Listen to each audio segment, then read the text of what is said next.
우리가 믿는 예수님은 어떤 분이실까? 우리는 늘 배우고 생각해야 합니다.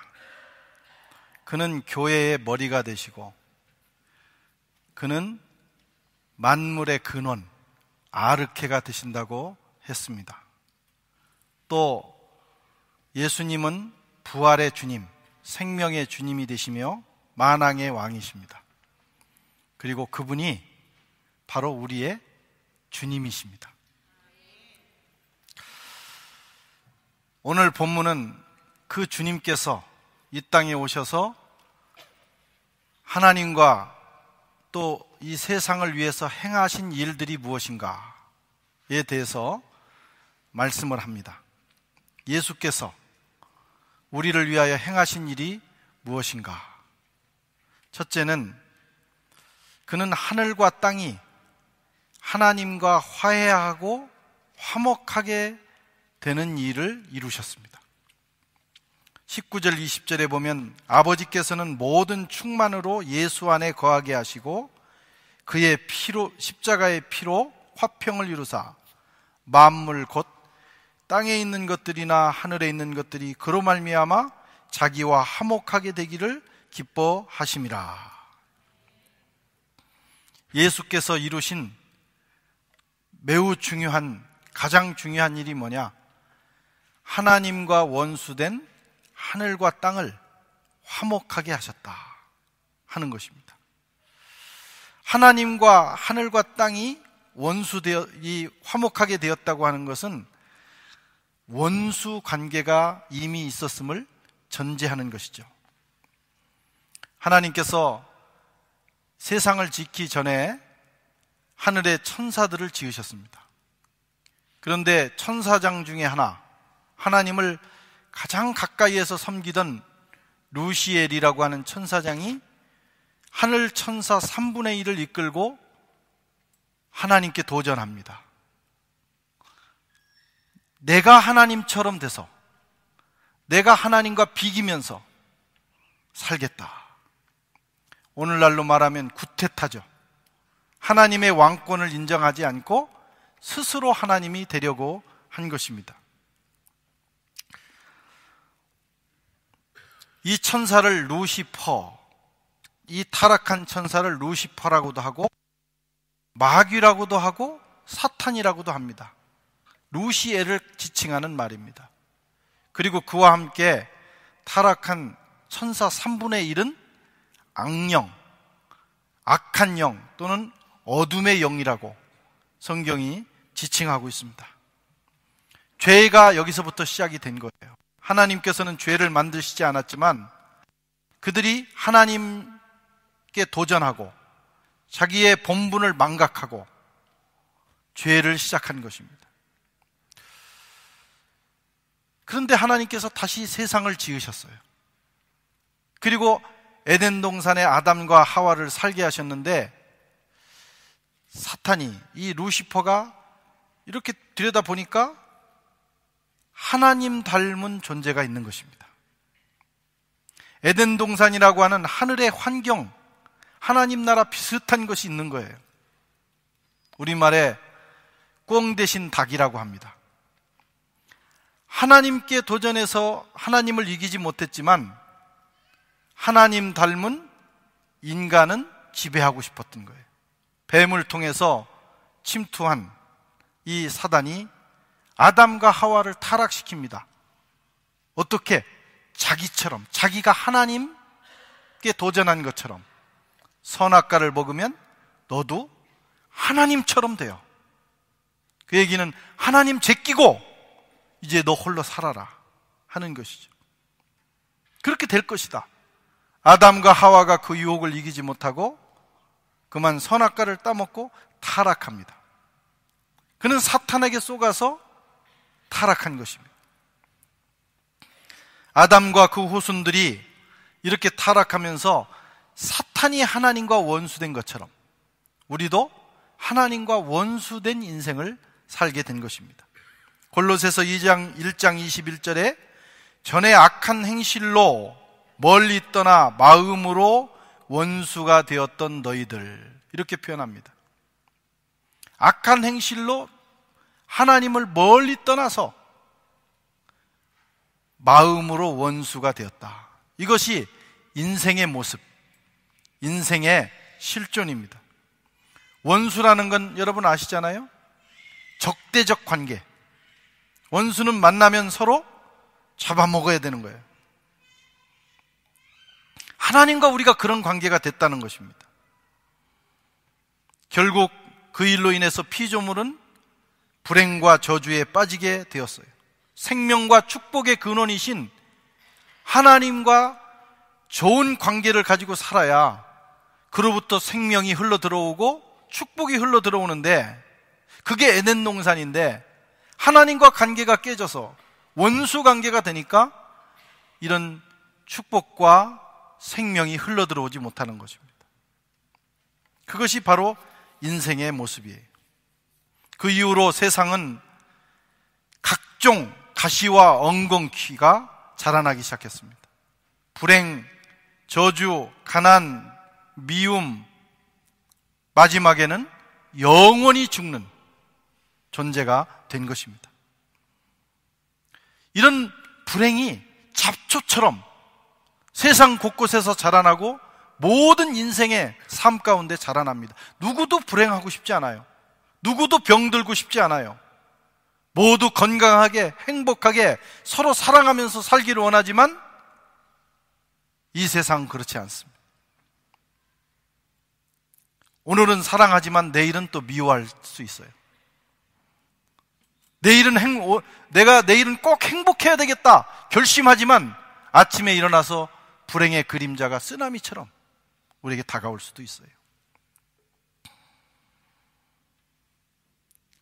잘 되는 것 같지만 마지막에 보면 실패와 좌절, 영원한 저주와 사망뿐임을 우리는 알게 됩니다. 사도 바울은 하나님과 원수된 인생의 모습을 다음과 같이 표현합니다. 로마서에 또한 그들이 마음에 하나님 두기를 싫어하매. 우리가 원수, 그러니까 그냥 단순한 적대적 관계라고 생각해서 나는 하나님하고 그 정도 적대적이지는 않아 이렇게 생각할지 모르지만 사도 바울은 이걸 이렇게 풀었어요. 마음에 하나님 두기를 싫어하는 것, 그게 원수 관계예요. 여러분 하나님을 믿으시죠? 여러분 예수 그리스도를 여러분 마음에 영접하셨죠? 그런데 한번 다시 묻겠습니다. 여러분 마음에서 정말 하나님을 인정하고 삽니까? 매 순간, 모든 순간, 인생의 중요한 변곡점에서 어떤 일을 결정할 때 그 하나님을 인식하면서 그 하나님께 묻고 그 하나님을 마음의 중심에 두고 사십니까? 아니면 요술방망이처럼 어떤 문제가 왔을 때 한번 빼서 쓰는, 가끔 기억하는, 그리고 나머지 모든 시간에는 불편한 존재, 그런 존재로 우리는 하나님을 대하고 있지 않느냐는 거예요. 우리가 비록 예수 그리스도를 통해서 구원을 받았을지라도 우리는 여전히 과거의 죄성을 극복 못하는 거예요. 마음에 하나님 두기를 싫어하며 하나님께서 그들을 상실한 마음대로 내버려 두사 합당하지 못한 일을 하게 하셨으니 자꾸 사람이 그런 마음을 품고 하나님을 부담스러워하고 하나님을 제끼기 시작하면 어느 날 하나님께서 그들을 내버려 두신다는 거예요. 그 마음 그대로. 그리고 합당하지 못한 일을 하도록 놔두신다는 겁니다. 이것이 무서운 것입니다. 하나님과 원수된 인생은 그 마음에 하나님을 거부하고 하나님을 제거하는 인생입니다. 그런 면에서 우리는 하나님과 근본적으로 회개했을지라도 우리도 모르는 사이에 하나님과 원수되었던 과거의 삶을 살아가는 거예요. 하나님도 혹시 우리를 내버려둔 상태가 아닌지 자신을 돌아봐야 합니다. 부모가 자식에게 간섭합니다. 일찍 일어나라, 공부해라, 밥 먹어라. 사랑입니다. 그렇죠? 제가 신학교 다닐 때 우리 친구 중에 일찍 결혼을 해서 부부가 신학생인데 아이를 낳았어요. 그래서 그 아이가 등에, 엄마 아빠 등에 업혀서 신대원 3년을 이렇게 와서 강의를 듣습니다. 그래서 몰트만, 불트만, 칼바르트 막 이런 강의를 듣는 거예요. 그런데 가끔 보면 이 아이가 밥을 잘 안 먹는지 투정을 하는지, 이제 학교를 이렇게 내려가다 보면 그 애가 막 밖으로, 애는 도망가고 엄마는 밥을 숟갈에 담아가지고 막 쫓아가는 모습을 보면서 아이, 나는 저러지는 말아야지. 그런 생각을 했던 적이 있어요. 그런데 아이를 낳고 자식을 키워보니까 그러지 말으면 안 되겠더라고. 그럼 걔 병들어요. 먹기 싫다고 할 때 때려서라도 먹여야 되는 거예요. 그게 뭐예요? 사랑입니다. 하나님께서 그래도 여러분들이 주일 안 지키고 하나님 말씀대로 살지 않고 그러면 마음에 말씀하시고 부담을 주시고, 또 죄 지면 이렇게 나가다가 뭐 개똥이라도 밟고 넘어진다든가 뭐 무슨 일이라도 있어서 깨닫게 하시면 사랑입니다. 그런데 아무 일이 없다. 내가 하나님을 제거하고 마음에서 밀어내고 살아도 아무 일이 없다. 행복하십니까? 사실은 영적으로 정말 막다른 골목에 간 거예요. 인간이 하도 그러니까 하나님께서 내버려 두셨는데 그 결과가 뭐냐? 로마서 12장 1장 29절 32절에 이렇게 말씀합니다. 같이 한번 읽어보겠습니다. 곧 모든 불의, 추악, 탐욕, 악의가 가득한 자, 시기, 살인, 분쟁, 사기, 악독이 가득한 자, 수군수군하는 자요, 비방하는 자요, 하나님께서 미워하시는 자, 능욕하는 자요, 교만한 자요, 자랑하는 자요, 악을 도모하는 자요, 부모를 거룩하는 자요, 우매한 자요, 배약하는, 무정한 자, 무자비한 자라. 계속요. 그들이 이 같은 일을 행하는 자는 사형에 해당한다고 하나님께서 정하심을 알고도 자기들만 행할 뿐 아니라 또한 그런 일을 행하는 자들을 옳다 하느니라. 이런 일을 하고도 자기만 행하는 게 아니고 그렇게 행하는 자들을 옳다고까지 하는, 완전히 왜곡된 인생이 된다는 거예요. 여러분, 여기 나온 단어들 중에 하나라도 우아하고 거룩하고 아름다운 거 있습니까? 간직하고 싶은 말이 있어요? 그런데 정말 거북스러운 표현들인데 하나님과의 관계가 깨져서 하나님을 마음에서 밀어내면 어느 순간 우리의 마음과 인생에 이런 잡초가 자라난다는 거예요. 이런 사람을 뭐라고 표현해야 될까? 순우리말로 이렇게 표현하면 됩니다. 잡놈. 이런 성격을 가지고 살면 뭐예요? 사람이 아니요, 잡놈이요. 제가 이런 표현을 하면 제 아내가 이제 끝나고 가면서 유일한 이제 박해자죠. 설교자의 박해자. 어떻게 목사님이 좀 좋은 언어를 쓰지 이렇게 이런 언어를 쓰느냐고 그런 이제 핀잔을 주는데, 제가 가끔 그런 언어를 써도 이해하시기 바랍니다. 저도 고민을 많이 해요. 어떻게 하면 우리 교인들에게 임팩트를 줄 것인가. 그 말씀을 듣고 탁 가슴에 좀 새겨야 되는데, 그래서 찾아낸 말이니까 이해하시고 들으시기 바랍니다. 어쨌든 이런 모습을 갖추면 이게 참 그렇잖아요. 거룩하다고 정말 멋있는 인간이 될 수 없는 거 아니지 않습니까? 존귀함을 상실한 삶. 하나님을 마음에서 떠나보낼 때 나도 모르는 사이에 인간의 존귀함이 사라지는 거예요. 물론 노력합니다. 훈련합니다. 어떤 사람은 돌을 닦습니다. 그래도 이렇게 살면 안 되지. 사람으로 태어났는데. 하지만 불충분합니다. 뿌리를 뽑아야 돼요. 근본적인 문제를 해결해야 돼요. 하나님과 화해해야 합니다.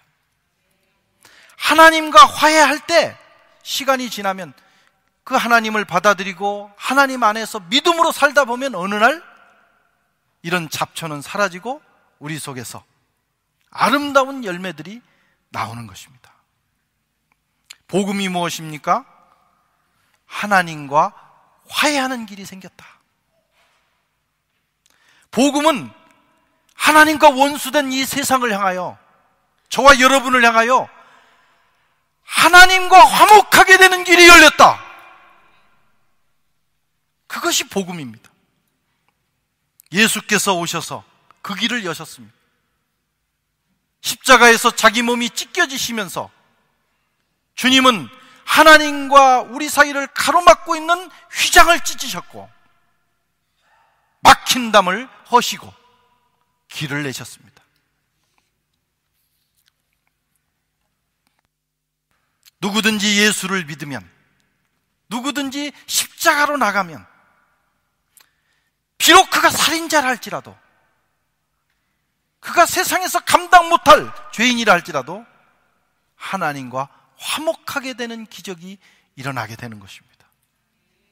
오늘 저와 여러분에게 그런 역사가 있기를 축원합니다. 그리고 이미 주님과 화목한 관계를 유지했을지라도 혹시 내 마음속에 하나님과의 관계가 불편하다면 오늘 이 시간 회복하십시오. 그렇지 않고 그대로 놔두면 우리 인생에 이런 잡초가 일어나요. 나도 모르는 사이에 정말 깜짝 놀랄 일이 일어납니다. 어떻게 인간이 이렇게까지 됐는가. 두 번째로 주님은 그 일을 십자가의 피로 이루셨다. 20절에 그의 십자가의 피로 화평을 이루사, 22절에 이제는 그의 육체의 죽음으로 말미암아 화목하게 하사, 십자가의 피로 이루셨어요. 다시 말하면 희생하셨다는 거예요. 화목이 그저 말로 립서비스로 되는 게 아니라는 거예요. 하나님의 아들이 오셔서 십자가에 죽으시고 그 온몸이 갈기갈기 찢기시고 온몸의 피와 물이 다 쏟아져 나온 다음에 비로소 하나님과 화목의 길이 열린 것입니다. 에베소 2장 16절에 같이 읽겠습니다. 또 십자가로 이 둘을 한 몸으로 하나님과 화목하게 하려 하십니다. 원수된 것을 소멸하시고, 예수께서 십자가에서 이루신 것은 하나님과 원수된 모든 것을 태워버리셨다 이거예요.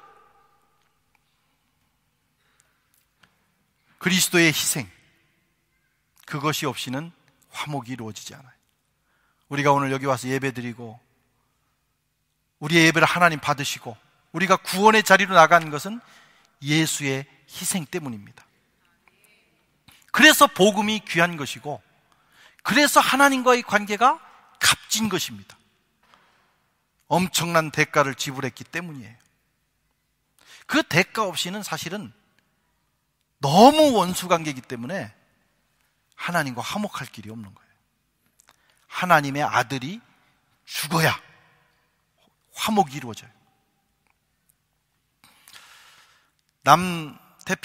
남서태평양의 뉴기니아라고 하는, 들어보셨죠? 파푸아뉴기니아 하는, 뉴기니아라고 하는 그 섬의 정글에 사우엔이라고 하는 부족이 살고 있었습니다. 이 부족은 아주 특별한 사람들인데, 첫째는 그 부족의 최고의 미덕이 뭐냐면 배신이에요. 참 세상에는 그런 부족도 있어요. 배신을 화끈하게 해야 최고의 부족이 되는 거예요.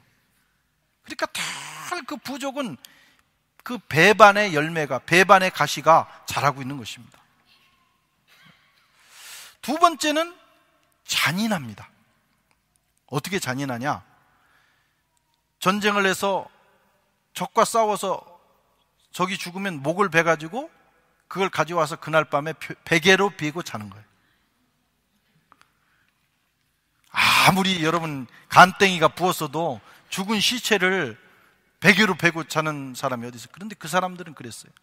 그러니까 늘 그 마을에서는요, 배신과 갈등, 싸움, 살인, 이것이 끊이지 않는 거예요. 그곳에 선교사님 부부가 들어갔어요. 돈 리처드슨과 캐롤이라고 하는 부부가 들어가서 복음을 전합니다. 워낙 좋은 일을 하니까 그 사람들이 이 사람은 해치지 않아요. 그런데 선교사님 마음에 좌절이 와요. 아무리 복음을 전해도 이 강팍한 마음에 복음이 들어가지 않는 거예요. 복음이 들어가도 워낙 그 가치가 전도돼 있으니까, 배반, 잔인함, 이것이 최고의 가치인 곳에 어떻게 복음의 열매가 맺혀지겠어요? 그래서 절망을 하고 떠나야 되겠다.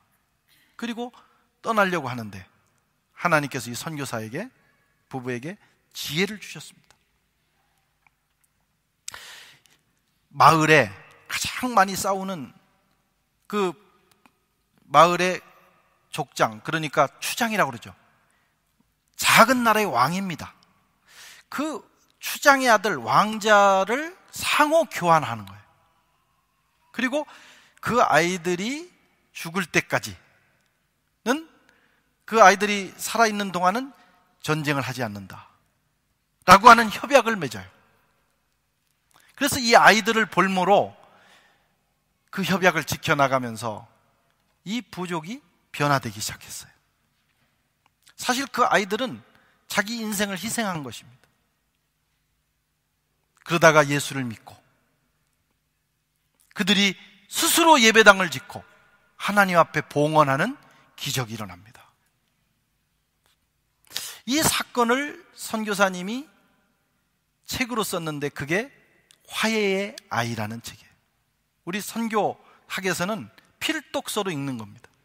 영화로도 만들어졌어요. 화해의 아이. 예수님이 어떤 분이시냐? 화해의 아이입니다. 이제 다음 주부터 우리가 대림절, 예수님의 강림을 기다리시는데 그분은 왕이시지만 이 땅에 화해의 아이로 오셨어요. 예수께서 자기의 하나님됨을, 자기의 모든 권리를 포기하고 희생하셔서 오심으로 여러분, 그 화해의 아이로 인해서 우리가 하나님과 화해되는 기적이 일어난 것입니다. 예수의 핏값, 그 희생. 그래서 예수 믿는 것을 귀하게 여기셔야 돼요. 구원받은 것을 너무 소중히 여기셔야 돼요. 하나님의 아들이 희생되셔서 하나님과 화해할 뿐만 아니라 우리는 이웃과도 화해해야 합니다. 그것이 복음이에요. 복음을 한마디로 말하라고 하면 뭐냐? 화해입니다. 화목입니다. 하나님과 내가, 그리고 내가 이웃과. 사도 바울은 말하기를 할 수 있거든 모든 이와 화목하라 말씀했어요. 그게 복음이니까 그런 거예요. 복음 안에 사는 교회는 어떤 교회냐? 화목한 교회입니다. 여기서 기적이 안 일어나도 괜찮아요. 죽은 자가 벌떡 안 일어나도 괜찮아요. 맨날 죽은 자가 벌떡벌떡 일어나면 무서워서 어떻게 살겠어요? 뭐가 이루어져야 되느냐? 화목. 그게 복음이에요. 아멘. 오늘 여러분 하나님과 화목하시기를 바랍니다. 마음속에 하나님과 불편한 게 있으면 안 돼요. 그러면 하나님의 은혜가 흘러들어오지 않아요. 이웃과 불편하면 안 됩니다. 부부싸움 해보셨어요? 다 얼굴 관리하지만 다 압니다. 우리가 부부싸움 하나 하고 나면 힘들어요, 안 힘들어요? 집에 들어가기도 힘들고 잠자기도 힘들고. 좋은 일이 일어납니까? 당장 밥상이 달라지죠. 좋은 건 아무것도 없어요. 화목하면 온갖 좋은 게 다 흘러들어와. 할렐루야. 네. 교회도 그러셔야 돼요. 하나님 그런 공동체에 축복하십니다. 예. 교회까지 와서 불편하게 살지 마시라. 아멘. 예. 그래서 예수님께서도 화평케 하는 자, 평화를 만드는 자, 화목을 만들어가는 자를 하나님의 아들이다 일컬음을 받으리라. 축복 중에 최고의 축복이에요. 하나님의 아들이다 일컬음을 받으리라. 복음은 화목입니다. 이 화목은 목적이 있어요. 화목으로 끝나서 마음 편하자고 화목하는 게 아니고 이 화목을 통해서 하나님은 우리를 온전하게 세우시기를 원합니다. 22절에 보면 이제는 그의 육체의 죽으심으로 말미암아 화목하게 하사 너희를 거룩하고 흠없고 책망할 것이 없는 자로 그 앞에 세우고자 하셨으니, 그게 화목의 목적이에요. 하나님과 화목되고 이웃과 화목되면 점점 우리 속에 놀라운 열매들이 일어나는데, 그게 뭐냐면 바로 우리가 온전해지는 것입니다. 예수 십자가로 하나님과 화목되면 여러 일들이 일어납니다. 먼저는 우리가 살게 되죠. 구원에 이르게 됩니다. 여러분, 구원이 뭡니까? 하나님과의 관계의 회복이에요. 로마서 1장 7절을 같이 읽어보겠습니다.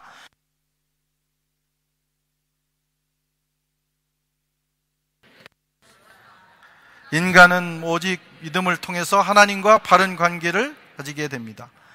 성서에서도 믿음을 통해서 하나님과 올바른 관계를 가진 사람은 살 것이라고 하지 않았습니까? 로마서를 공동번역으로 번역하면 이렇게 돼요. 구원이 뭐냐? 하나님과의 관계를 회복하는 거예요. 그러면 산다. 이게 같은 의미입니다. 하나님과의 관계가 회복되면 그 다음에 어떤 일이 일어나느냐? 인간성이 회복됩니다. 내 속에. 그 인간성이 완전히 회복되는 것을 온전한 존재, 거룩한 존재라고 말합니다. 근데 인간성을 회복해야 됐다고 결단하고 돌을 닦으면 되느냐? 그게 아니라는 거예요. 뿌리를 해결하면, 그리고 시간이 지나면서 그 안에 있으면 점점 인간성이 회복되는 역사가 일어나요. 교회 나와서 예배드리고 말씀 듣고 믿음 안에 있고 하다 보면 산에 가서 돌을 안 닦아도 점점 인간이 되어가는 거예요. 아멘. 성령의 열매가 맺히게 됩니다. 그렇게 해서 우리는 거룩하고 흠없고 책망할 것이 없는 존재, 조금 더 편하게 말하면 예수 닮은 존재, 더 편하게 말하면 거의 하나님에 가까운 존재가 되는 거예요. 우리가 하나님은 될 수 없어요. 그러나 하나님께서는 우리를 처음부터 지으실 때 하나님 형상을 주시고 하나님에게 거의 가까운 존재로 지으셨어요. 그리고 십자가 안에서 우리를 회복시킨 후에 우리가 그렇게 되기를 원하십니다. 사도 바울은 이것을 그리스도의 장성한 분량이 충만한 것이라고 말합니다. 우리가 다 하나님의 아들을 믿는 것과 아는 일에 하나가 되어 온전한 사람을 이루어 그리스도의 장성한 분량이 충만한 데까지 이르게 하려 하노라. 그게 하나님의 목적이에요. 우리는 어디까지 가고 있어요 지금? 이걸 성화라고 합니다. 시간이 지나면서 점점 예수님 닮아가는 거예요.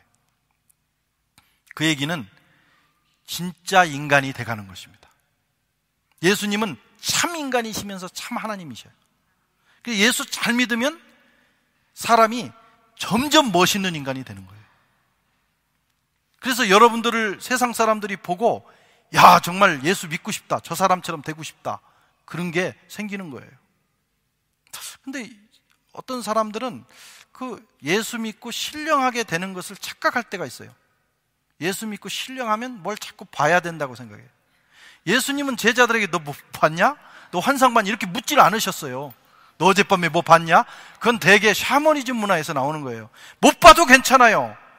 우리가 신령해진다고 하는 것은 우리의 삶이 하나님 닮아가는 거예요. 하나님의 성품이 나오고 하나님의 모습이 나오는 거예요. 그래서 기독교 신앙은 신학적이면서 우리가 하나님을 닮아가고 하나님과 깊은 영적 교제를 하기 때문에 신학적입니다. 하나님을 알아야 됩니다. 그러면서도 인문학적입니다. 점점 온전한 인간이 되어가는 거예요. 이단 사이비, 이런 말이 있어요. 이단 사이비. 이단은 뭐냐면 그리스도를 부인하는 겁니다. 그러니까 가장 기본적인 사도행전에, 사도신경에 나오는 그 신앙 고백을 부인하는, 하나님의 창조성, 예수 그리스도에 대해서, 성령에 대해서, 교회에 대해서 부인하거나 왜곡되면 그게 이단입니다. 근데 사이비가 있어요. 사이비는 그런 걸 다 인정하는데 좀 이상해. 그게 사이비예요. 그래서 그 사이비를 다른 말로 말하면 컬트라고 합니다. 광신적 신앙. 이게 하나님을 믿는 것 같은데 조금 과도해. 그래서 자꾸 눈이 풀려 있고, 뭐 정말 이상해.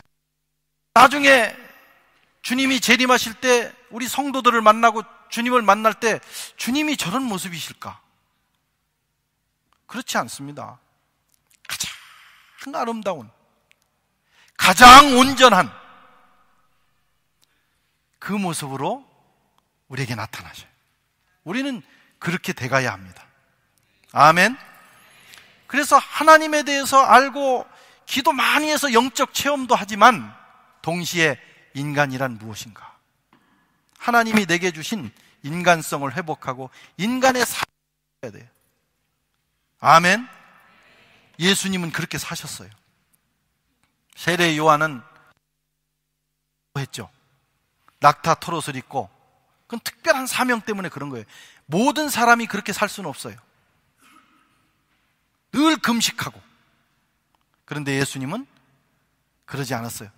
일반 사람들과 함께 어울리면서 먹고 마시고 그러면서 살고 또 주님을 닮아가도록 우리를 요청하고 있는 것입니다. 그렇게 하면서 점점 우리가 주님의 장성한 분량에 이르면 그게 구원이 완성되는 거예요. 사랑하는 성도 여러분,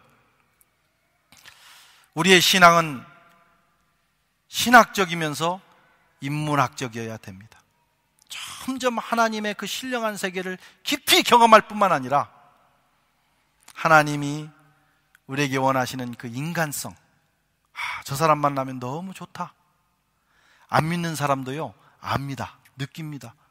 예수 믿는 사람은 늘 불편해, 막 이상한 소리만 하고. 그게 아니고 정말 만나면 호감이 가고 나도 한번 믿어보고 싶은 그런 인문학적 인간이 동시에 돼야 되는 거예요. 오늘 또 저와 여러분들을 하나님께서는 예수 그리스도의 십자가 안에서 하나님과 화목하게 하시고 또 우리를 그 축복 가운데로 부르셨습니다. 그 안에 믿음을 깊이 뿌리내리고 살아가시면서 우리가 점점 하나님 닮아가고 온전한 인간이 되는 역사가 있기를 주의 이름으로 축원합니다.